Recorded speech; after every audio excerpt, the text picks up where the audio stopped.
Hey there, thanks for joining us at the Rabbit Hole of Research, where you'll learn a few facts that you can impress your friends with at a party. Hey, welcome back to the Rabbit Hole of Research, down here in the basement studio. Basement studio. We got the echo. Sorry, Joe. I don't know what happened. No worries. You've got me, Joe. You got me, Nick. We've got Nick. Georgia. And we've got Georgia here for the mini.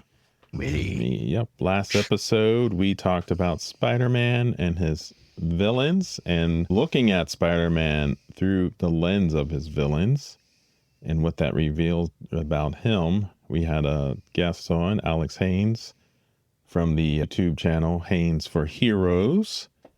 So that was a really interesting, good. It was a really fun episode. Yeah. I enjoyed just us talking about Spider-Man.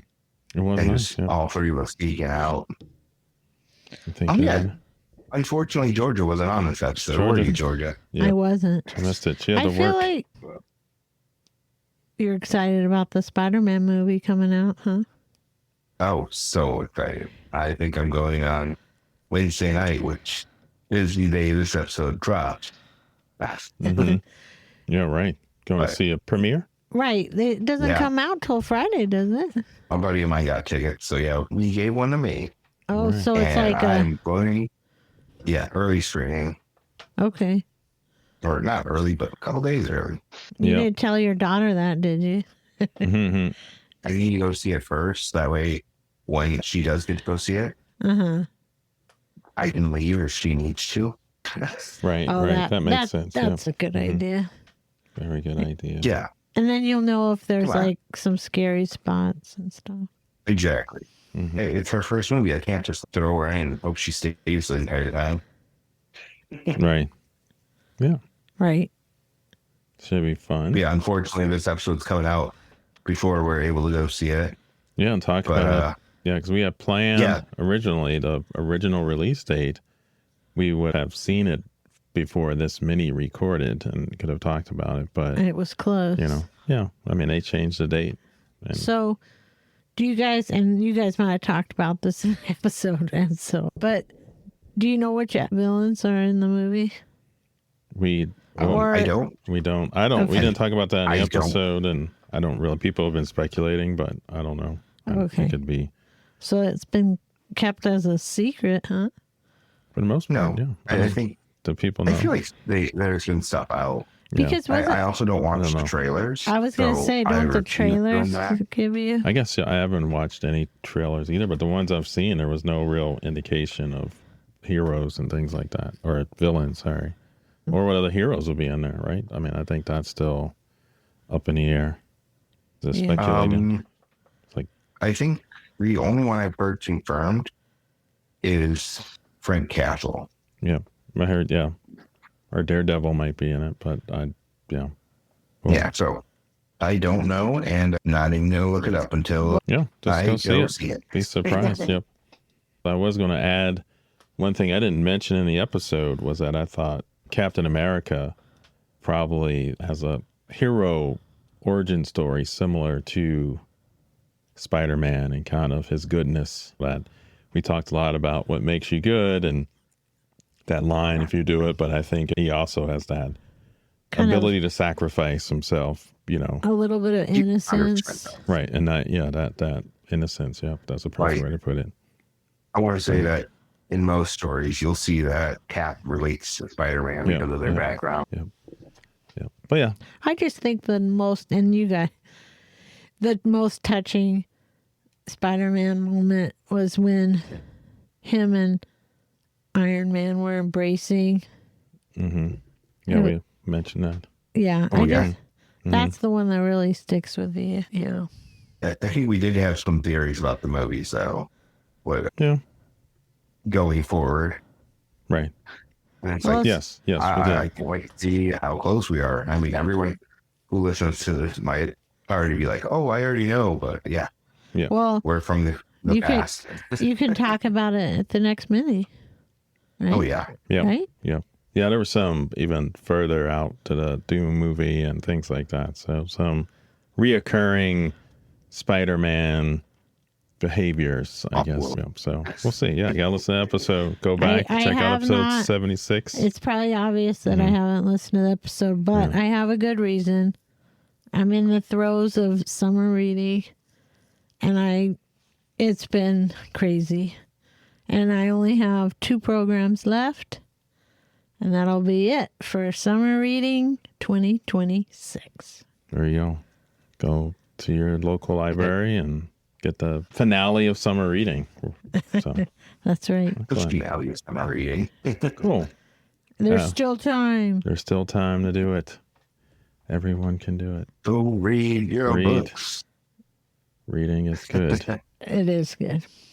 Yeah, so that was that episode. Go check it out if you haven't already. Go check out the newsletter. We break a lot of stuff down in there, the science and things like that. And with that, we can move right along to our science holes. Science hole. Wow. Yeah.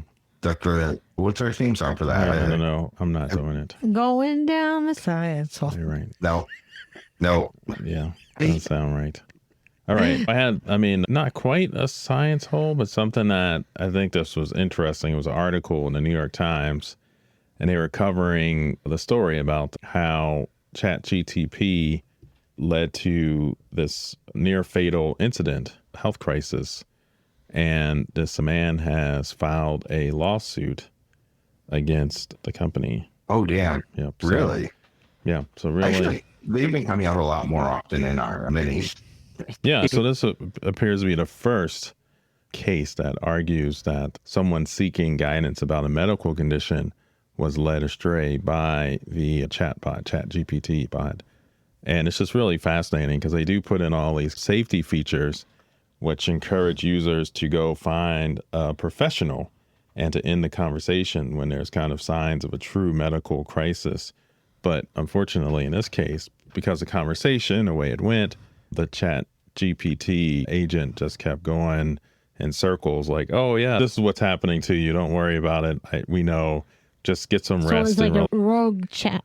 Yeah, it's just the idea about it where there's some talk that maybe he was using an older version. Like we said, the AIs, especially the earlier chatbots, really were designed to be pleasing and to make you feel you're gonna empowered, be okay. right? And so that was the issue there. And now they're trying to roll out these ChatGPT health and things like that. How are the guardrails? Can they be broken? Can they miss emergency? So it's just a fascinating article about that. And once again, if you're having health issues, go seek professional help, like an actual human. I thought it was against the law to give unsolicited medical advice or something like that. Or that I don't know if that. What is it called?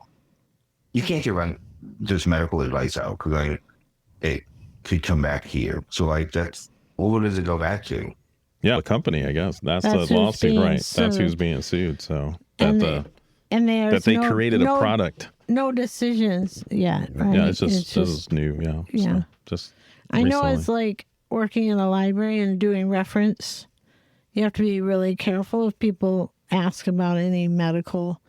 And we have a couple different like authorized medical websites that we can refer people to and about medication and also about different conditions. But obviously we can't give any. Yeah. Yeah, you're not telling people how to diagnose. You're not diagnosing anyone. Right. Yeah, I don't know what the rules are that because you could tell a friend, I think it's just a sprained ankle, take some ibuprofen. And you give that advice and someone takes it and then it's wrong. I don't know what the law around it. I got to look that up now. Yeah, okay. Right. Different rabbit hole. But it does seem like this tool that you're using for information and it's giving you that, it does seem like there has to have some responsibility. The person like providing that tool. I think at some point, if you were there talking to someone, giving them what you feel is the right advice, at some point you go, you know what, maybe we should go get a professional. Maybe we should go to the hospital. Maybe we should do something, go there. But yeah, it wasn't even a matter that he didn't have insurance or things. I think he did. he could have went to the clinic and got Right, looked at. right. But the AI just said, no, you don't have to. Don't worry about it. So Go see a doctor. You're fine. Walk around. yes, that's right. Rub some dirt on it, Jimmy. Excellent. Yeah. So that was fascinating. Another fascinating one, not quite the science hole, but related, is about these prediction betting sites now. And so they're going to start offering betting on drug trial results and FDA regulatory decisions. And so you can make bets if a drug is going to be approved or not approved. So it's just this whole slippery slope. Yeah. Yeah. So That's how it's all, Yeah, give me a break. well, they had it where you could predict words in like the president's speech, and a teleprompter operator had made tens of thousands of dollars because they were taking the bets. They knew, because they could read the speech before they uploaded it into the teleprompter, how the bets were going to go. So kind of all this regulatory stuff. There's going to be betting on like flight delays, like they're trying to do all this stuff. So let's regulate that, but not like food safety things. Well, they're not regulating it. That's why we do both. I mean, why would we regulate it? Why would we regulate anything? So just bet on whatever. So you can bet on the next hottest drug, I guess. Yeah, those are a couple of interesting things. It's this merge of technology and science, and now you have it where people are betting on science results in drug trials. Wait, are we in support of this? I'm not exactly sure. Yeah, no, I'm not in support of it. No, I think it sounds horrible. It does a good thing where it makes people pay attention to science more. I guess, but it's just gambling. Are they really researching it, or are they looking for a hot tip? Like, so there's on Reddit, oh, hey, this drug trial's going well, and then, okay, I'm gonna get on the prediction app and bet not to money. Not to mention buying stock of that company. Right. Well, right, and companies, that's separate. But yeah, this is how you regulate it. If you work for one of these companies and you're getting inside, do you go and, you know what I mean? So yeah, it has bad written all over it, but that's it. Okay. Well, yeah, we can get into some actual research holes. I had a couple, and I think Georgia had one. So I don't know if I can keep talking. I do as well. Everyone has one. So I have two. I have one that's kind of topic related, and any other one is not top. Well, kind of top. Both are. Okay, never mind. Go. Whoever wants to go? Jump down the hole. Joe, you go. Go ahead, Joe. Yeah, so this is all about brain-machine interfaces, and it's related to the topic because we talked about which villain we might want to be or identify with. It was a fun end cap to the conversation.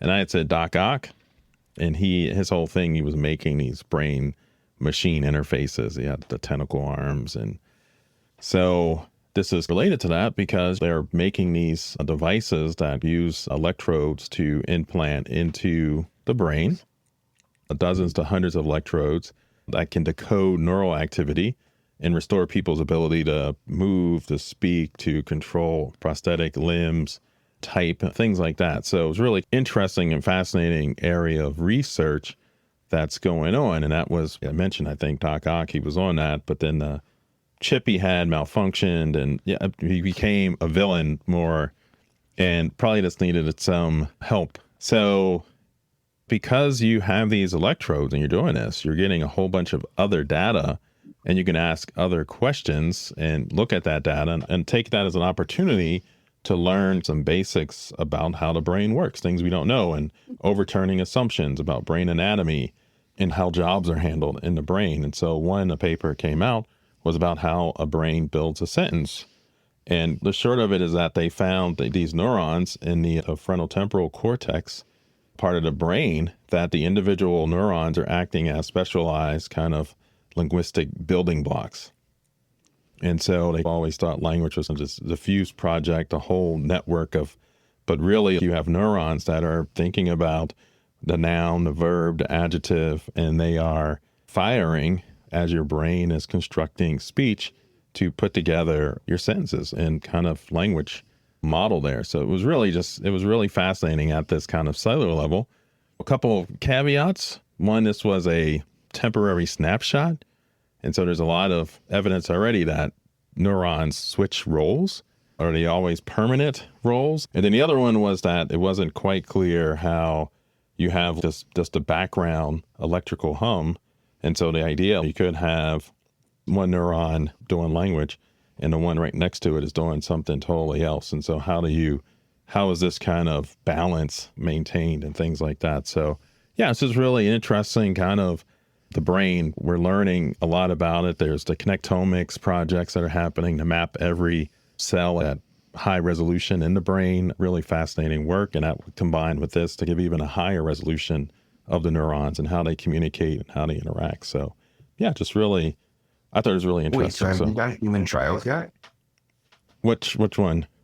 So The brain interface. So this isn't, I don't know if this Neuralink, but the brain interface, the brain computer interface technology, they are using that in patients and things like that. Neuralink, I don't know. I don't Really? follow what they're doing. Yeah, there's been research work. It was the only thing I could think of the name for it. Yeah. So no, there's actual research people are using to use this technology and this study on how to build a sentence was just, they were collecting the data from testing these brain computer interfaces. And that they said, what else can we learn from this data? We're collecting all this data to do this, but can we use it to learn something else? And so it's just kind of asking other questions. But yeah.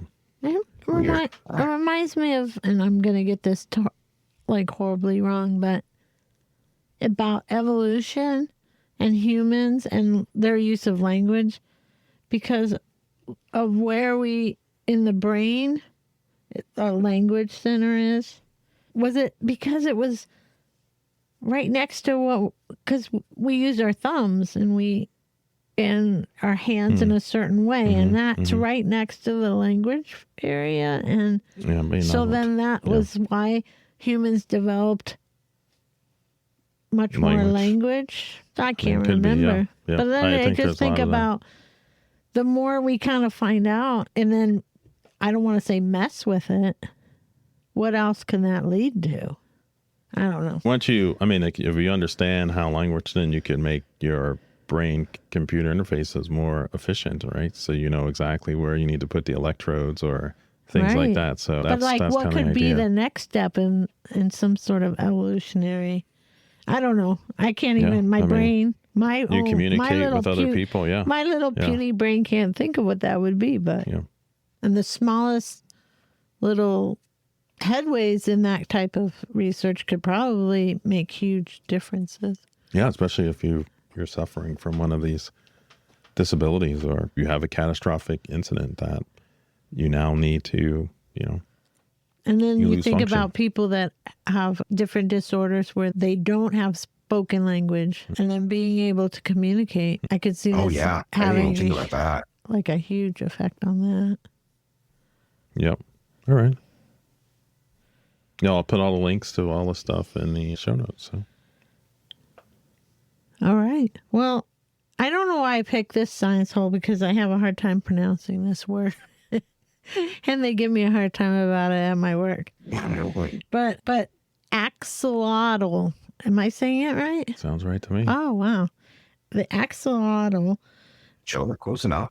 They found that the skin mucus is actually a potential weapon against multi-resistant bacteria and cancer. Mm-hmm. They have been doing this research. Dr. Sarah Strauss has found effective antibiotic alternatives on the skin of the axolotl, which also fight tumor cells. Mm-hmm.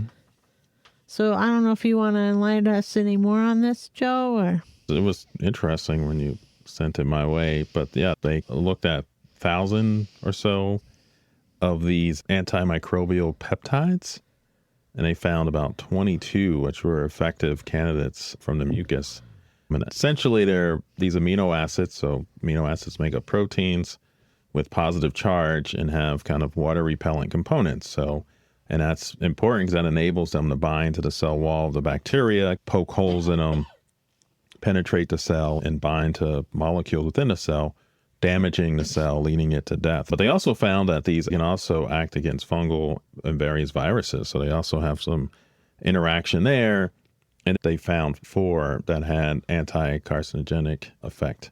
So in these cell cultures, cancer cell cultures, trigger kind of a programmed cell death in the breast cancer cell culture that they were using, which then would lead to the cells dying. And I think I read something about it's very effective because it can be very targeted without hurting other beneficial cells, only affecting the cancer cells. Right. Or at least in the cell culture. And I think that's where the studies were at, or at least what I read about it.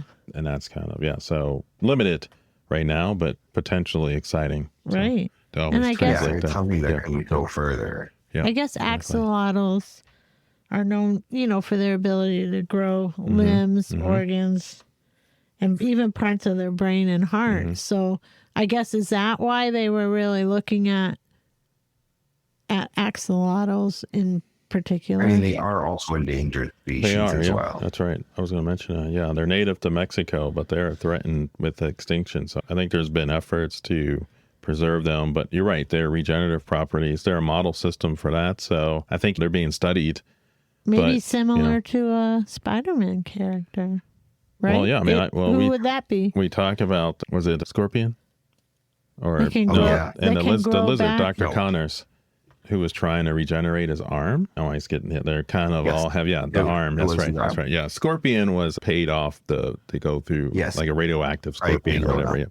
Yeah. The lizard, Dr. Connors, he actually lost his arm, and then he was using reptile DNA and gamma radiation. It seems a little hokey, but reptiles, when we talked about that on the episode, reptiles wasn't probably the way to go. Probably the axolotl was the organism we should have been working with and studying, and then maybe and not just. Not to mention they're so darn cute. Well, yeah. So I mean, a lot of lizards are lizards are also, cute too. I'm sorry. That's cute, though. Don't give up the lizards that much love. Yeah. Anyway. Yeah, it was fascinating. No, I think that was really cool. Something I hadn't heard about. So. All right, my turn, guys. Sure, go for it. Is it my turn to go? You can have a turn. All right. Everybody gets to since we are getting closer to the fall time, and Joe and I were having a fire this past week and had made a comment. I just wanted to comment and back up what I said to him about how campfires are good for people and stuff, which he should know because he does it all the time. But apparently it lowers blood pressure and stress, and has also been indicated to help with harder conversations. Yeah. It's just the way that the fire goes, the sounds, it makes your brain kind of. And so you found studies that show that. Nice little reset. I did. And I think it was just like a nice little thing, because. Well, Joe's all behind that. Yeah, I'm behind. Yep. And this will tether into the little preview of the episode 78, where we get into nature and some of the benefits that nature can provide. So a little teaser here. So, it's which I think we did the fire after recording that episode. That was the exact same episode. Right. Yeah. Yep. So where it just had me thinking, and I was like, yeah, reality is good to unplug every now and then. Yes. Yes. Get outside. Get around a campfire. Get around a fire. You don't need a camp. Just the Solo Stove, not a sponsor yet, but I was gonna say you're still looking for their sponsorship. I know, yeah. Solo Stove, hit me up. Rabbit hole of research. Yes, I would like one donated, please. Smokeless fire pits. So very nice. Smoke reduced. Smoke reduced. Yeah, smoke reduced. That's right. Nice. But yeah, very nice. Cool. Excellent. Yeah, we'll get those links from you. What media have you guys been up to? Watching. I had one more. Oh my gosh. Oh yeah. I'm sorry. One more. So this one's kind of it is a little one. It's about SpudCell. You guys hear about SpudCell? No. Okay. SpudCell. It's the Spud McKenzie. No, SpudCell. It's what this University of Minnesota team has called their synthetic biologists, and essentially they've made the first artificial cell that potentially has life. And to recap what life means biologically, not philosophically, life usually metabolism, so living things use energy to run chemical reactions. Growth and change, organisms can grow larger and adapt to their surroundings.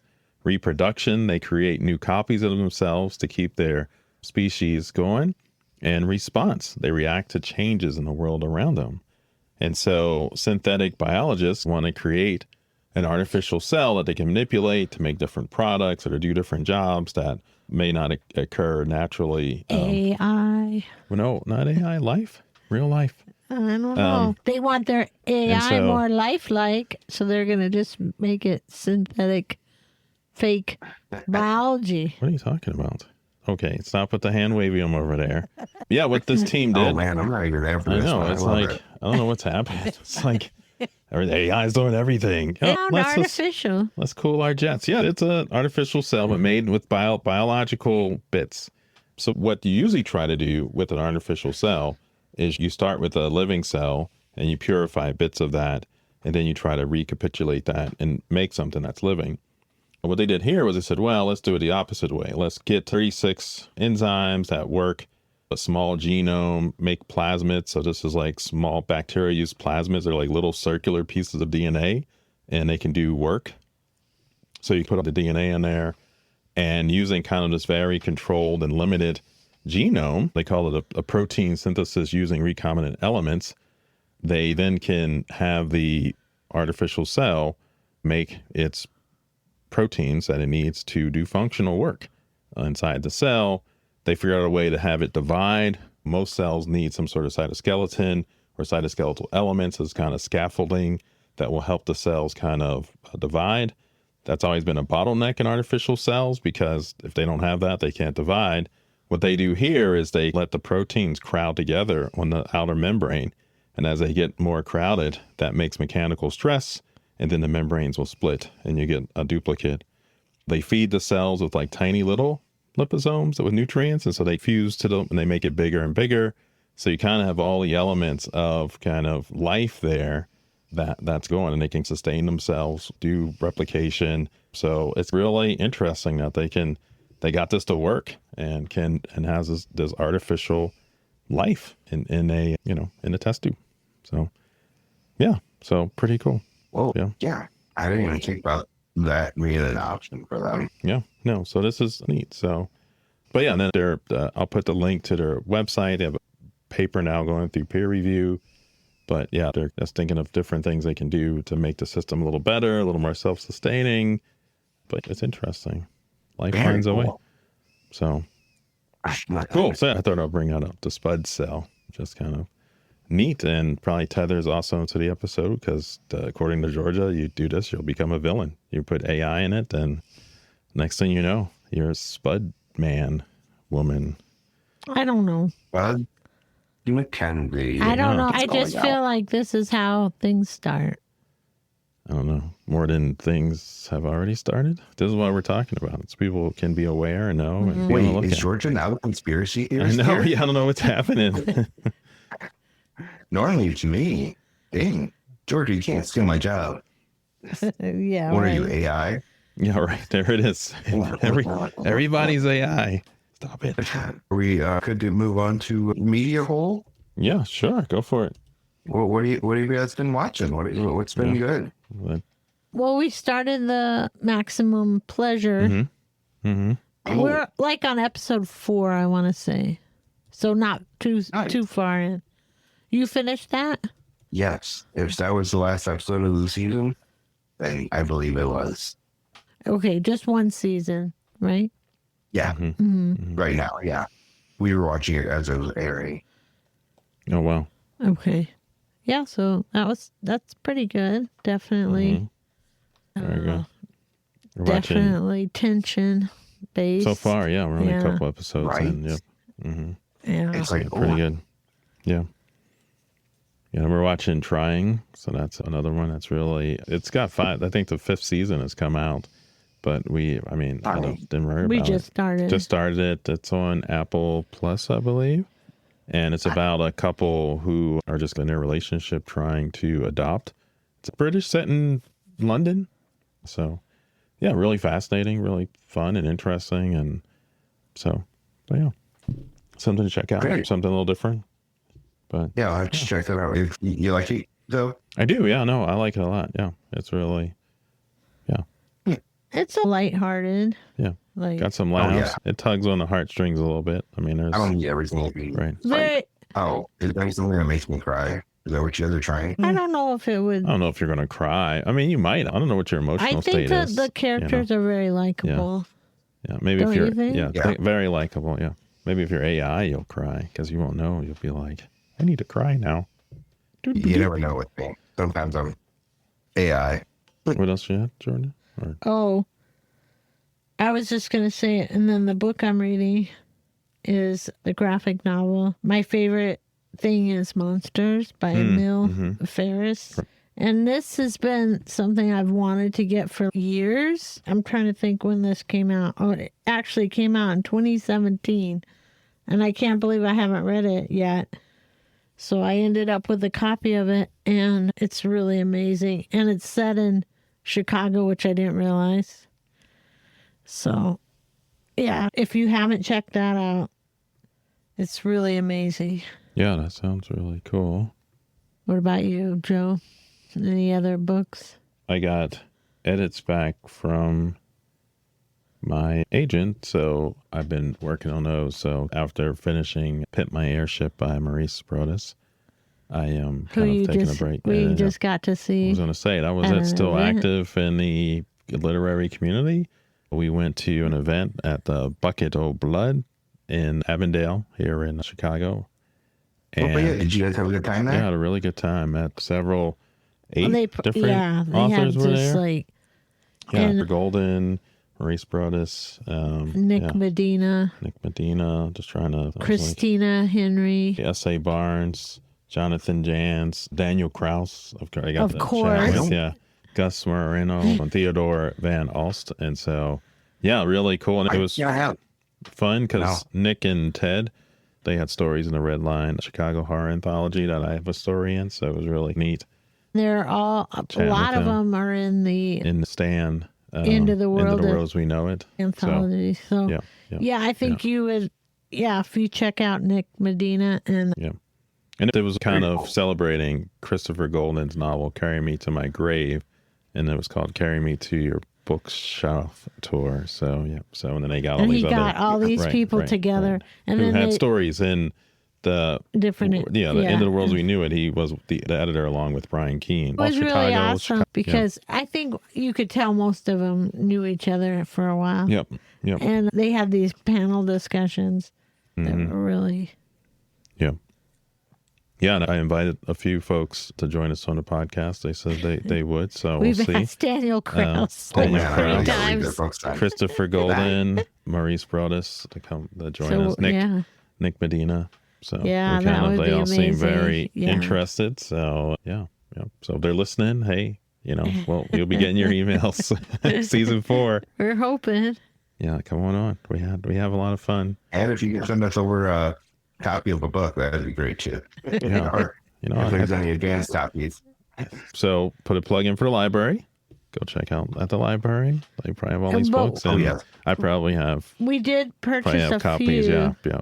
So a number But of I wanted to buy every book. yeah, that would have been nice. Yeah. Some of these guys have like 20 books. I don't have every book. But it was like, it was so tough to be like, which But yeah, one? we got a few.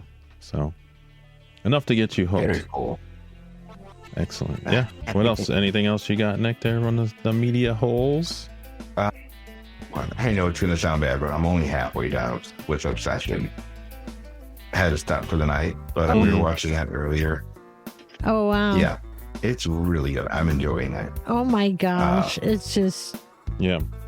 I think they did a great job with it. It feels like a rom-com that's been horrified. Yeah, it's just... And I haven't seen it. Yeah. And the main woman in that show, I really hope she's up for an Oscar. It's amazing. Yeah. She's fantastic. Besides that, I've been playing Pal World. They just dropped their 1.0 update, a week or two ago. And I jumped back on that. They did a lot of changes in the game. They weren't bad changes. Been playing that. And I feel like there hasn't been all that much that I've been watching lately. I was able to go see a show this past weekend. Saw Local H, and some other small bands for their opener. Oh, cool. That was a good time. Very cool. Yeah, very You know, cool. It was an outdoor one. Mm-hmm. Yeah. That's really So- awesome. And I But was besides that, I'm pretty quiet on my front. All right. I think that's, yeah, At the show? that sounds like it. All right. Well, you got me, Joe. You got next. Georgia. Hey, Morgan, you and Balance? Yeah. No. Stay safe out there. Stay curious. Subscribe. Give us some likes. Love y'all. Bye.